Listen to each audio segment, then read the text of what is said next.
తెలంగాణ చరిత్ర ఉద్యమంలోని మొత్తం 35 కమిటీల గురించి నేర్చుకుంటున్నాం కదా. 5 పార్ట్స్ చేశాను. 5 వీడియోస్ ఉన్నాయి పైన. నెక్స్ట్ ఇది 6th video. Antony committee 2013 Telangana రాష్ట్రం ఏర్పాటు ప్రక్రియలో సమన్వయం సాధించుటకు ఉత్పన్నమయ్యే పరిస్థితులను చర్చించడానికి జాతీయ కాంగ్రెస్ పార్టీ 2013 ఆగస్టు 6న ఆంటోనీ కమిటీని ఏర్పాటు చేసింది. అధ్యక్షులు ఎవరు? ఈ క్రింది వాటిలో ఆంటోనీ కమిటీ అధ్యక్షులు ఎవరు అని ఇంతకుముందు ప్రీవియస్ బిట్ అడిగాడు. ఏకే ఆంటోనీ. సభ్యులు దిగ్విజయ్ సింగ్, వీరప్ప మొయిలీ, అహ్మద్ పటేల్. నెక్స్ట్ ఈ కమిటీని ఎవరు నియమించారు అని కూడా కేంద్ర ప్రభుత్వం జాతీయ కాంగ్రెస్ పార్టీ నియమించింది.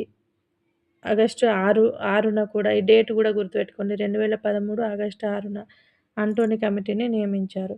నెక్స్ట్ 28వ కమిటీ మంత్రుల బృందం ఏర్పాటు. GOM 2013. ఆంధ్రప్రదేశ్ రాష్ట్ర విభజనకై సలహాలు, సూచనలు రాష్ట్ర పార్టీల నుండి సేకరించడానికి కేంద్ర ప్రభుత్వం ఏకే ఆంటోనీ చైర్మన్గా మంత్రుల బృందాన్ని ఏర్పాటు చేసింది. GOM chairman A K Antony. సభ్యులు సుశీల్ కుమార్ షిండే. నెక్స్ట్ చిదంబరం రెండో వ్యక్తి. 3 వీరప్ప మొయిలీ. 4 జైరాం రమేష్. 5 గులాం నబీ ఆజాద్.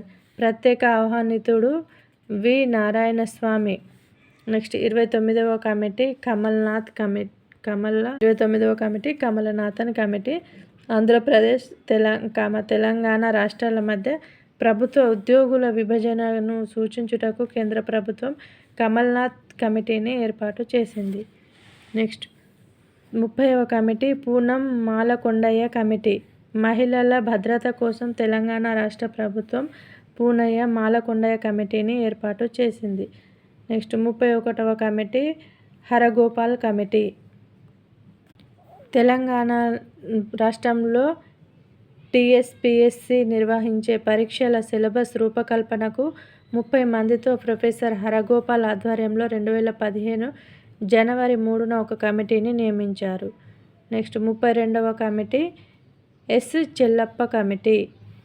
తెలంగాణ రాష్ట్రంలోని ఎస్టీల సామాజిక ఆర్థిక స్థితిగతులపై అధ్యయనానికి తెలంగాణ రాష్ట్ర ప్రభుత్వం ఎస్. చెల్లప్ప కమిటీని నియమించింది. 33వ committee last committee G. Sudheer committee.